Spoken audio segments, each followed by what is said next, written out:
Welcome to the Second Reading Podcast from the University of Texas at Austin. The Republicans were in the Democratic Party because there was only one party. So I tell people on a regular basis, there is still a land of opportunity in America. It's called Texas. The problem is, these departures from the Constitution, they have become the norm. At what point must a female senator raise her hand or her voice to be recognized over the male colleagues in the room? I'm Jim Henson, director of the Texas Politics Project at the University of Texas at Austin, and welcome back to the Second Reading Podcast for the week of June 29th. I'm happy to be joined today by my friend Jonathan Tilove, chief political writer for the Austin American Statesman, the Capital's daily newspaper. Jonathan, thanks for taking the time to join us. Thanks for having me. Well, it's our pleasure. Jonathan and I have talked a little bit about some of the stuff that we want to talk about. Texas continues to be in the national spotlight as one of the hot spots of the COVID-19 pandemic in the U.S., and it's hard not to talk about that. But first, I want to talk about how the state is responding eventually, and in particular, check in on how Governor Abbott is responding to the worsening situation. But I want to start today on a subject that we haven't really talked about so much so far in the podcast, and that's the election for the U.S. Senate seat in 2020. The incumbent Republican Senator John Cornyn is running for re-election to his fourth term in that seat. Multiple Democrats lined up to challenge him in the spring primary, and the top two finishers in that primary were MJ Hagar and Royce West. Hagar, who's never held elected office but mounted a strong challenge, yet an unsuccessful one, to an incumbent Republican congressman in 2018, finished first in the first round of voting with 22+%. Royce West, a state senator from the Dallas area, first elected to the Texas Senate in 1992, narrowly came in with 14+%. In a fairly high turnout primary, there was a gap of about 140,000 votes between Hagar and West, which at least nominally makes Hagar the front runner. So we're talking about this today because there was a short televised debate between them last night. And in a lot of ways, it was the first sign of fireworks, at least the first public sign, in what up to this point has been a fairly quiet race. So Jonathan, you wrote about the debate in today's paper. What did you make of that debate? Well, it woke me up. It may have woke the race up. As you said, it's been a very quiet race, in large part because of the pandemic. So, most of the time since the March 3rd primary, they haven't been able to campaign in person or in any of the usual ways, which has dampened their ability to generate news and kind of obliterated coverage of the race. So while some of the things that came out last night were not unexpected, the intensity of them were entirely unexpected. And I don't think either candidate going in would have known how hot it would get, how quickly. And, we'll talk about how that happened. I mean, there was a particular flashpoint. So, as much as we're saying it may have woken the roast up, I'm guessing a lot of people didn't see it. So give us a little bit of the color. First of all, it's only a half hour, which is, I think, fairly unusual. Usually, you have an hour, so it had to be kind of packed. And it was just the one anchor who was interviewing them. And the first 15 minutes were pretty much just bashing Trump and Cornyn. And then at one point, sort of previewing what was to come, she asked the candidates to offer one word to describe something good they could say about their opponent.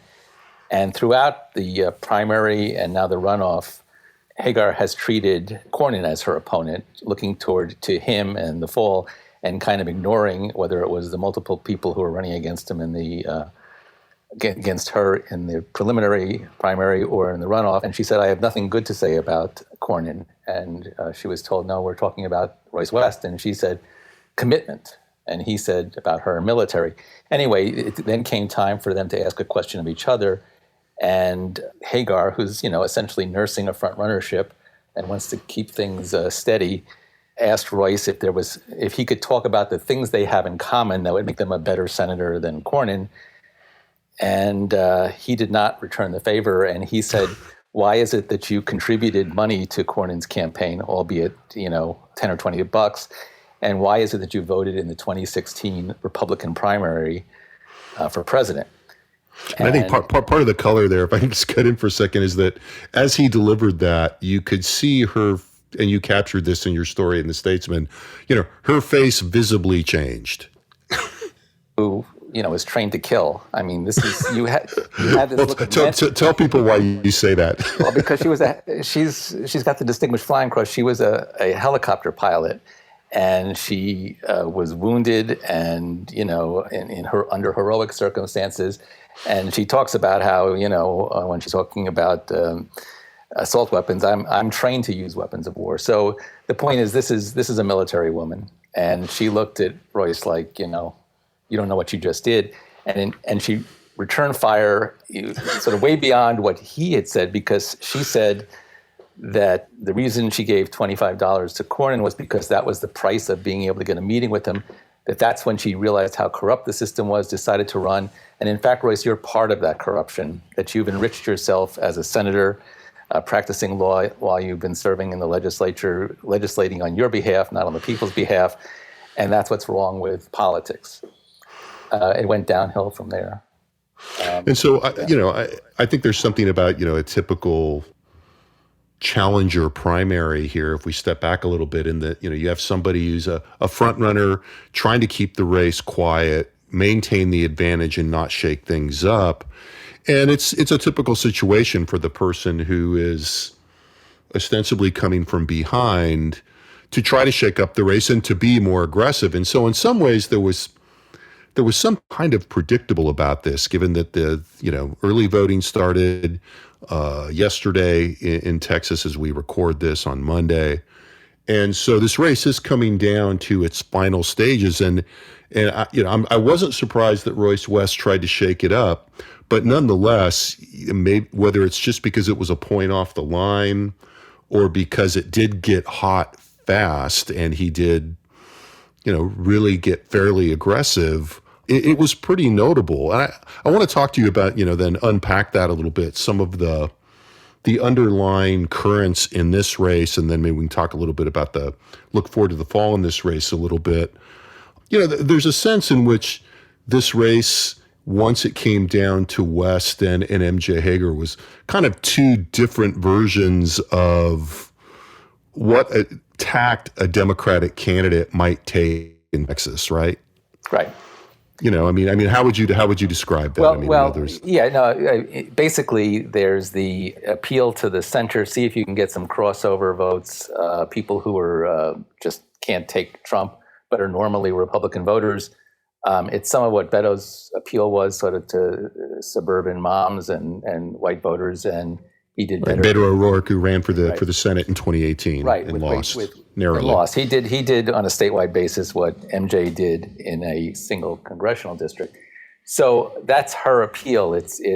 She's not, as Royce pointed out, she's not deeply committed to the Democratic Party. But that theory is that what you want to do is to be able to attract voters in the middle, people who might be independent or Republicans who just can't countenance Trump and are ready to vote for a Democrat under certain circumstances. So suburbanites, white women particularly, and this is the constituency that propelled Beto O'Rourke, when he ran for the Senate in 2018, to a very close loss against Ted Cruz. The counter argument is what Democrats really need to do is not worry about trying to appeal across party lines, but just bring out every last base voter. So it's Black voters, Hispanic voters, Asian voters, young voters, and urban liberals, and just maximize that. And I think while Royce isn't sort of he's not an AOC progressive, he is someone who's been on the battlefront for civil rights and other issues important to those constituencies. And so he would have been someone who could make the argument that he's going to maximize the kind of turnout that Barack Obama got out of Black voters that really made the difference. Well, and the recent attention to civil rights and racial inequity, I think, has shaken up this race or sort of complicated it particularly for Hagar's status as a front runner, but also for the way that Royce West presents his candidacy in the race. And I think we saw him making reference to that to some degree last night, but I thought fairly subtly. Did you read that the same way? Well, it was both subtle and unsubtle. The subtle part was, I have a record on this. I have experience. I was there on body cams and on racial profiling and other voting rights, all these issues. What was less subtle, but was maybe as important, was when she accused him of being corrupt. He said, well, I'm from the projects in Dallas, and if you think that my being able to make money and help people in my community with jobs is a problem, go ahead and say that. And that was, laying down a marker that if you're accusing me of corruption, you are playing on an old stereotype, and that is not fair. And in fact, the response from Cornyn's campaign afterward is, well, she's accused him of corruption. Now it's up to her to prove it. So you raised Cornyn, and I want to transition to that, but I want to ask, one last judgment on your part. You've been following this race closely for a long time. Just to be fair, as people that watch this a lot, you and I were both, frankly pleased to see something that just wasn't snoozy again. But do you think it changes the dynamic of the race? I don't know.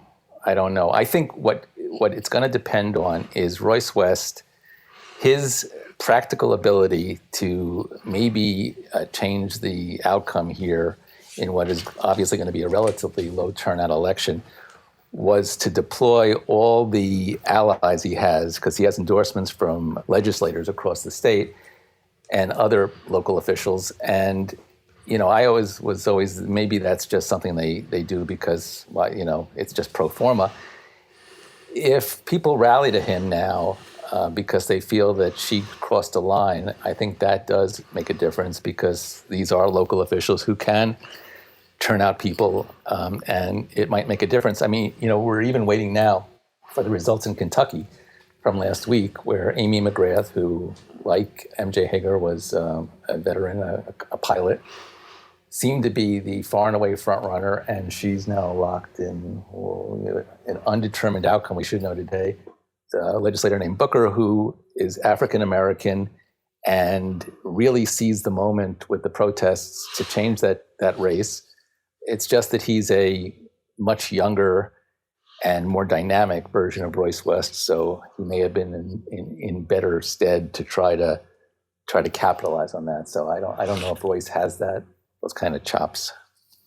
I mean, I think as we look at this election, that we're now, for the voting has started for all intents and purposes in the very short term, I think it's hard not to say that the combination of the pandemic and the increased salience and public attention to issues of race and racial equity have changed the terrain of this campaign, and they've changed the terms in which people are going to receive these candidates. So, I think in particular the approach that was so frankly in vogue in Democratic politics in 2018, which is bring candidates like MJ Hagar to the fore. These are candidates that have little political experience, but some other kind of civic experience or cultural kind of heft. In a lot of cases, as you mentioned in your comparison case,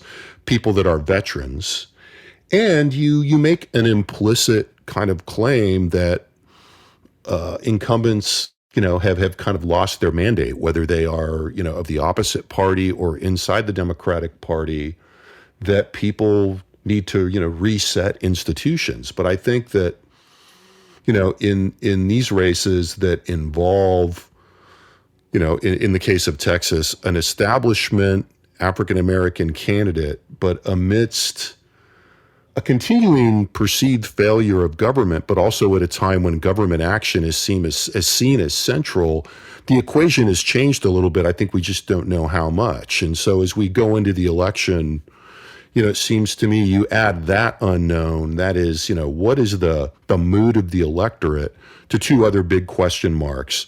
What is the level of turnout going to be? These are, as you say, these runoff elections are notoriously low turnout elections, but we also don't know whether, there's going to be increased interest because of the environment, and if so, how much? I mean, I don't expect turnout to go through the roof, but it's a little unclear whether we can really rely on the normal low level of turnout.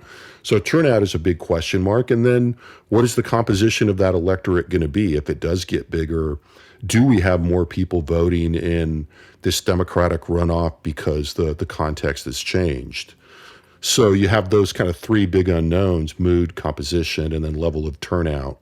You mentioned, you kind of raised John Cornyn. Let's talk a little bit about John Cornyn before we move on and talk about Abbott. I don't want to focus solely on the Democrats. So talk about where Cornyn stands right now. You've also written quite a bit about Cornyn and how all these things in the current climate seem to position Cornyn, who went into this race as a favorite, but not a prohibitive one per se. I mean, I think there's a lot of debate about that. I mean, I've argued a lot that, Cornyn has been damned with faint praise by his own party in all of our polling, though nonetheless, you can't undersell the fact that, he's won 3 elections in a row to state Senate or to the U.S. Senate and won his last couple of statewide elections before that. So it's not as if you would call him weak, but there's always been a perception of vulnerability around Cornyn, but one that's never really quite been fulfilled. And so after 2018, I think there was a lot of questions about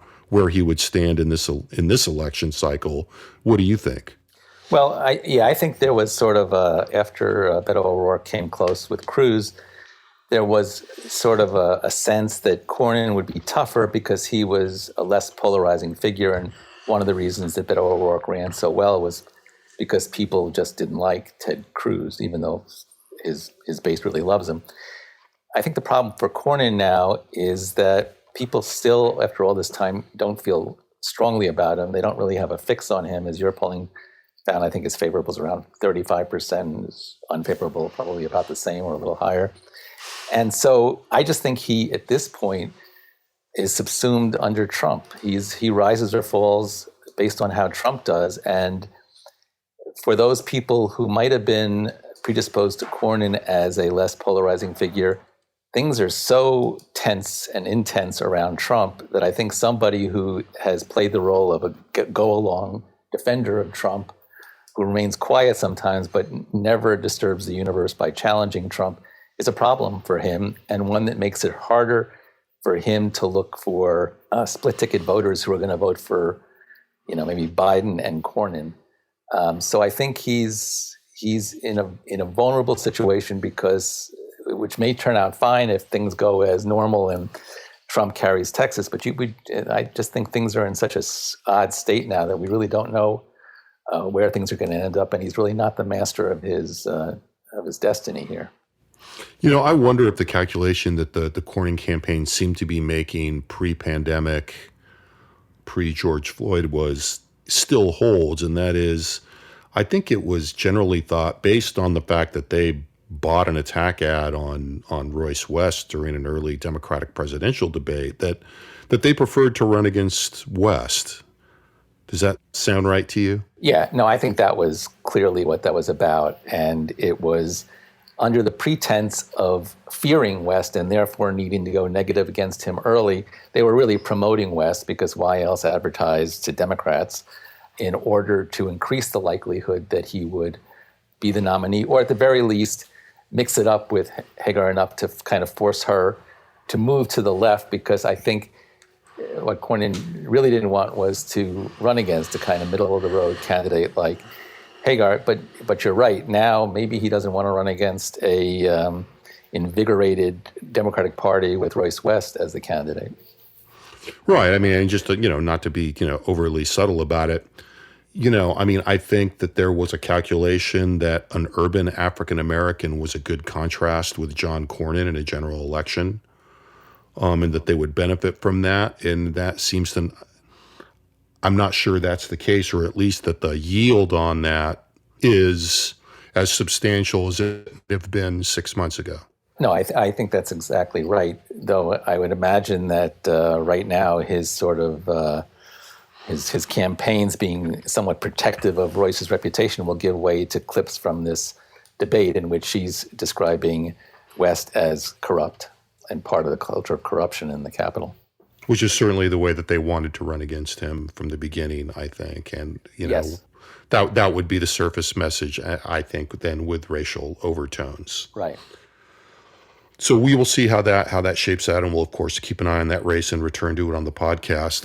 In our last, 8-10 minutes, I do want to return to the pandemic and Governor Abbott. Last week, right after we recorded this podcast, Governor Abbott reversed the opening up process at that point. And when we recorded last week, he had just kind of hit the pause button, as people were calling it, as numbers in Texas were moving the wrong way. Those numbers really kept moving the wrong way. And within a couple days of our recording last week, he undid the pause button and hit rewind, to torture the metaphor, I guess. They closed bars, they reduced restaurant occupancy, limited the size of outdoor gatherings, and in something that seemed to really capture the attention of the news media, closed down the ability of Texans to tube, which I think the national media really seized on as a very Texas part of the shutdown. Right. And in the meantime, leaders in the major cities have done what they can to urge the public to wear masks. I think the Abbott team has cranked up to some degree their urgency in their messaging, but it's been, I think, a rough backpedal for the governor. What do you make of his position now? Oh, yeah. I think this is clearly the low point of his governorship. He's had a governorship that has thrived on crises, Hurricane Harvey, church shootings, school shootings, and he's acquitted himself well, because those are things where everybody is pretty much seeing eye to eye. On this, there's been political animus back and forth over things like masks and stay-at-home orders from the start. And he was trying to navigate between what he felt was, the public health imperative, and, at least, as you noted, pretty small but noisy elements of the base who considered the pandemic, if not a hoax, then something that was not worthy of the kind of economic and shutdown that the state and the nation were undergoing. He seemed to be doing okay until he started reopening, and then kind of went one phase to the next in rapid succession without really seeing how the previous openings were doing. And then finally, last week, I guess it was last week, I get confused on time, that he says, stay home. If you don't have to go out, don't go out, just stay home. And you realize things had changed. And he finally, I guess last Friday, acknowledged that he was wrong to open the bars. And that is, for Governor Abbott, a very rare thing to acknowledge that he made a mistake. So, he's now become a national figure in a way that, the last way he wanted, which is as a governor who didn't get it right. And, it's not as if he was alone in that, but Texas is a big deal, and he's caught between, what Trump likes and what the reality on the ground here, and all the local officials who previously seemed alarmist, but now seem to have been closer on the mark than he has been. Well, there's been a dynamic in which they've always been torn between relying on city and county leaders to be the front line of both fighting the pandemic and sending signals and information back up, and the impulse that I think has been consistent throughout the Abbott governorship to be in charge, basically, and to make sure that state authority, when there was a conflict, if it was at all possible to do, trumped local authority. And there's history of them in the last few years invoking the Texas Constitution and various things to ground that. I think as we look at this, you read of the fact that it's a tough time for the governor politically and policy-wise is really just in the news daily now. So he closed the bars. There's now a group of bar owners, I think mostly in Dallas, that are filing suit against the state and suing him.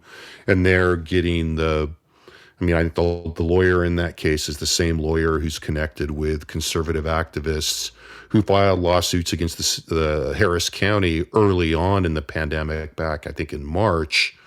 And you're getting various forms of pushback, and we're coming up on the 4th of July weekend, and it seems like they're going to have to continue to pivot in their public messaging, simply as a matter of public health, And I think that they've struggled to get that tone both right and to make it seem authoritative rather than something that more akin to advice from the governor. I mean, he's stuck because I heard him on TV last night, and the question is inevitably why not mandatory mask orders?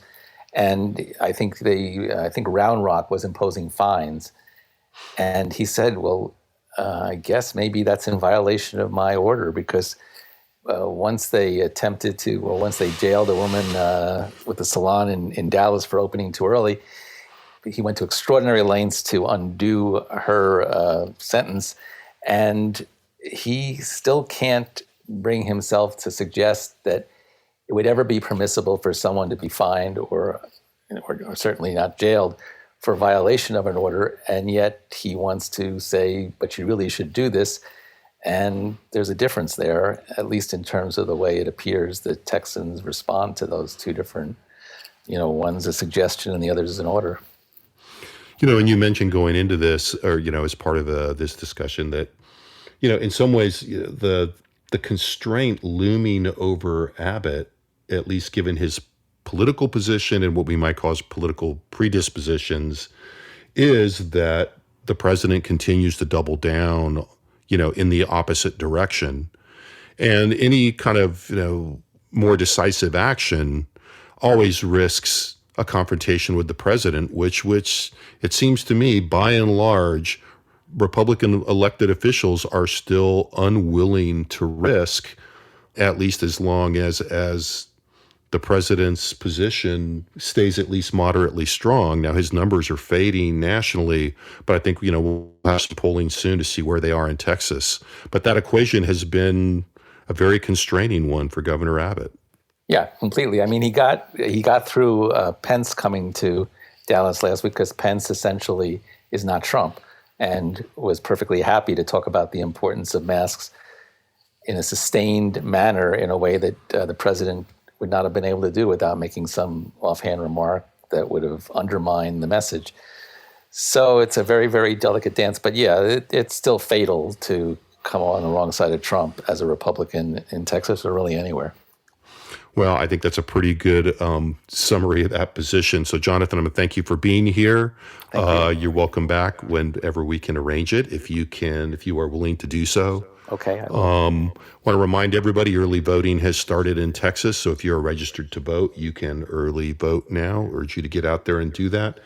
Pay attention to what the public health authorities are telling you as things continue to get worse in Texas. Take care of yourselves and take care of the people around you. Thanks, and we will talk to you next week.